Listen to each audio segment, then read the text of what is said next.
ఓం నమ శివాయ శ్రీమాత్రే నమః. మిత్రులకి శ్రేభిలాషులకి అలాగే నన్ను ఇంతగా ఆదరిస్తున్న యూట్యూబ్ ప్రేక్షకులందరికీ కూడా పేరు పేరు ధన్యవాదాలు. మిత్రులారా, మీ అందరికీ పరాదేవత ఎల్లవెల్లలా మీతో ఉండి మీ మనోవాంఛ నెరవేర్చాలని మనస్ఫూర్తిగా కోరుకుంటున్నాను. ఈరోజు మనం మంగళవారం నాడు 4 మిరియాలతో మీరు ఈ చిన్న ఉపాయం చేయండి. ఈ ఉపాయం చేయడం వల్ల మీ సమస్యలన్నీ తొలగిపోతాయి. ఆశ్చర్యంగా అనిపించవచ్చు. మేము కష్టపడుతున్నాం గురువుగారు, కష్టాలు ఇబ్బందులు మాకు నానా అవస్థలు పడుతున్నామనేవారు తప్పకుండా ప్రతి మంగళవారం ఈ ఉపాయం చేయండి.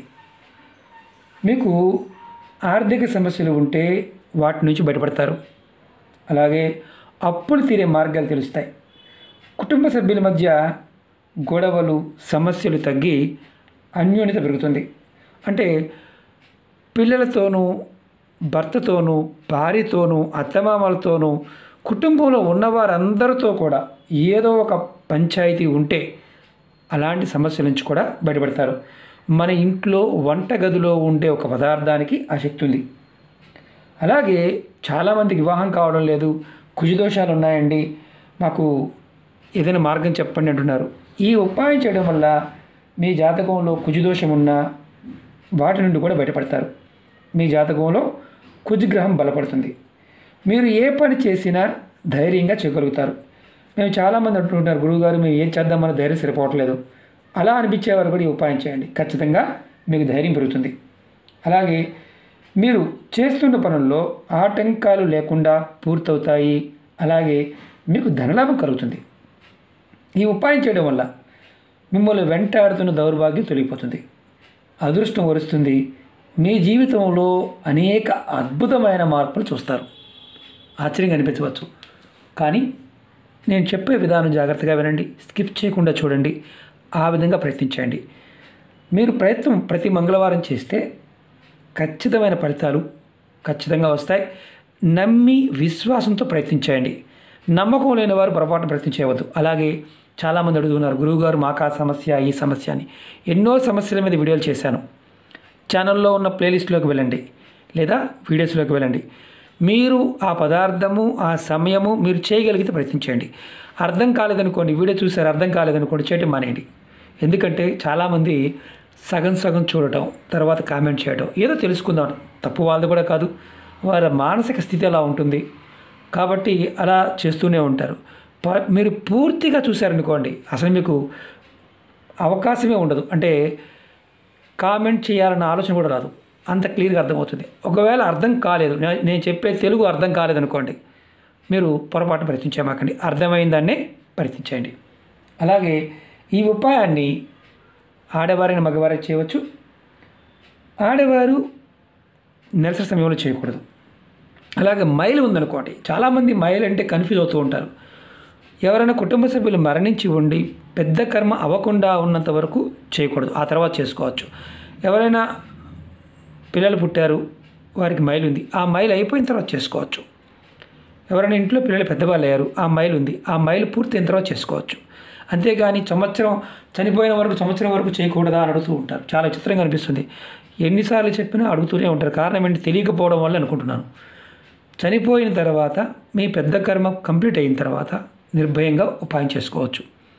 చాలా ఉపాయాలు, కొన్ని ఉపాయాలకైతే అవసరం లేదని కూడా చెప్తూ ఉంటాను. అందుకే ఉపాయాన్ని పూర్తిగా చూడమని చెప్తాను. మీరు ఈ ఉపాయాన్ని మంగళవారం ఉదయం నుండి రాత్రి మీరు పడుకునే లోపు ఎప్పుడైనా చేయవచ్చు. ఈ ఉపాయాన్ని ఎప్పుడు చేసినా స్నానం చేసిన తర్వాత మాత్రమే చేయాలి. దానికి మళ్ళీ చెప్తున్నాను, తలస్నానం చేయాలా లేకపోతే ఇంకోటి అడుగుతూ ఉంటారు. తలస్నానం చేయాలని చెప్పి చేయండి. ఈ ఉపాయానికి అవసరం లేదు, మామూలుగా స్నానం చేసి చేయవచ్చు. అలాగే ఈ ఉపాయానికి కావాల్సిన 4 మిరియాలు, 4 అంటే 4 మిరియాలు, అలాగే కొద్దిగా బెల్లం, ఆవు నెయ్యి, కర్పూరం, అది పచ్చకర్పూరం కావచ్చు, మామూలు కర్పూరం ఏదైనా కావాలి దాన్ని వినియోగించుకోవడానికి. ఇది మంగళవారం నాడు మీరు స్నానం చేసిన తర్వాత మీ పూజా గదిలో ఈ ఉపాయం చేయాలి. మీరు ఎక్కడైతే పూజ చేస్తారో అక్కడ చేయండి. మీ ఇష్టదైవం ముందు దీపాన్ని వెలిగించండి. మీరు రెగ్యులర్గా వెలిగిస్తారు కదా, ఆ దీపం కూడా ఆవు నెయ్యితో కానీ నువ్వుల నూనెతో కానీ కొబ్బరి నూనెతో వెలిగించండి. మిగతా నూనెలు కాకుండా ఈ మూడిట్లో ఏదో ఒక నూనెతో, అంటే ఆవు నెయ్యి కానీ కొబ్బరి నూనె కానీ నువ్వుల నూనె, వీటిలో వెలిగించండి. తర్వాత మీరు 4 మిరియాలని తీసుకోండి. అలా కొంచెం బెల్లం ముక్కని, 4 మిరియాలు నేను చూపిస్తాను. ఇదిగోండి 4 మిరియాలు, కొద్దిగా బెల్లం, కొద్దిగా బెల్లం ముక్క. తర్వాత మీరు ఏం చేస్తారంటే తీసుకున్న తర్వాత ఒక ప్లేట్లో పెట్టి ఇలా మీరు మీ ఇష్టదైవం ముందు పెట్టండి, దేవుడి ముందు పెట్టండి. తర్వాత మీ ఇష్టదైవాన్ని నామాన్ని, మీ ఇష్టదైవ నామాన్ని మనసులో 2 నిమిషాల సేపు తలుచుకోండి. తర్వాత నామం తలుచుకున్న తర్వాత మీ మనసులో ఉన్న సమస్యలు, ఇబ్బందులు, కోరికలు చెప్పుకోండి. తర్వాత దేవుడి ముందు పెట్టిన ఈ మిరియాలు బెల్లాన్ని కొంచెం ఆవు నెయ్యి వేయండి. తర్వాత కొద్దిగా ఆవు నెయ్యి వేయండి. ఇలా అదే ప్లేట్లో వేయండి.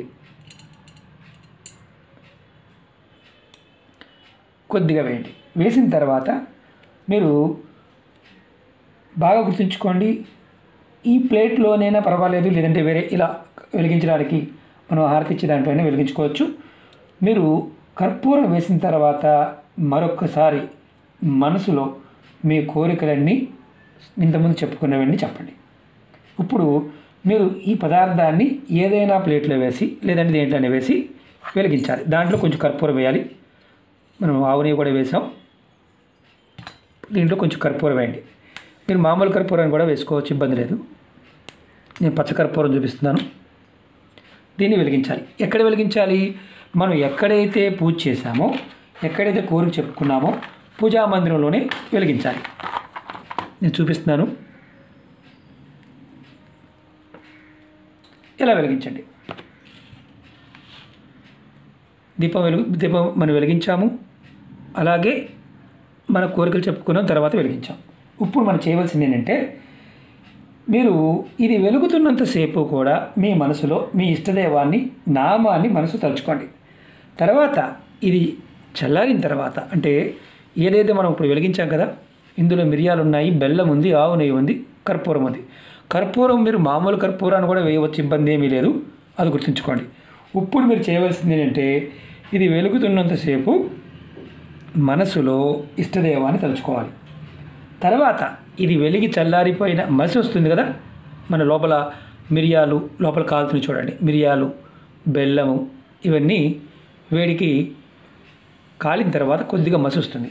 ఈ మసిని మీరు మీ మామూలుగా ఎక్కడైనా సరే చెట్టు మొదల్లో వేసేయచ్చు, లేదంటే మీ కిచెన్ షింక్ ఉంటుంది కదా, మామూలుగా మనం సామాన్లు కడుక్కుంటూ ఉంటాం, దానిలో అయినా సరే కడిగేయవచ్చు. ఇలా మీరు ప్రతి మంగళవారం చేయండి. ప్రతి మంగళవారం కుటుంబంలో ఎవరో ఒకరు చేయండి. ఇలా చేయటం వల్ల మీ జీవితంలో అద్భుతమైన మార్పులు చూస్తారు. మీ జీవితం మారిపోతుంది. సమస్యలు, ఇబ్బందులు ఇలాంటి వాటి నుండి బయటపడతారు. భార్యాభర్తలు, కుటుంబ సభ్యుల మధ్య అన్యోన్యత పెరుగుతుంది, ప్రేమానురాగాలు పెరుగుతాయి, అదృష్టవంతులు అవుతారు. ఇది తేలికైన సిద్ధి ఉపాయం, అంటే ఖచ్చితంగా పనిచేస్తుంది అర్థం. ప్రయత్నపూర్వకంగా చేసి ఫలితాన్ని పొందండి. అలాగే మీకు ఈ వీడియో నచ్చినట్లయితే లైక్ చేయండి, ఛానల్ని సబ్స్క్రైబ్ చేసుకోండి, పక్కనే ఉన్న గంట సింబల్ని యాక్టివేట్ చేసుకోండి, 10 మంది మిత్రులకి షేర్ చేయండి. అలాగే మన కొత్త ఛానల్ లింక్స్ కూడా వీడియోలో మీకు కింద వీడియో డిస్క్రిప్షన్లో ఇవ్వడం జరిగింది, వాటిని కూడా సబ్స్క్రైబ్ చేసి గంట సింబల్ని యాక్టివేట్ చేసుకోండి. అలాగే ఫేస్బుక్ లింక్ కూడా ఇవ్వడం జరిగింది. మీకు వీడియోలు రానివారు ఎవరైతే నోటిఫికేషన్ రావడం లేదని అడుగుతున్నారో వారందరూ కూడా నేను ఫేస్బుక్లో షేర్ చేస్తూ ఉంటాను. ఎందుకంటే ఒక్కొక్కసారి యూట్యూబ్ నుంచి కూడా నోటిఫికేషన్ రావడం లేదు, దానివల్ల చాలామంది ఇబ్బంది పడుతూ ఉన్నారు.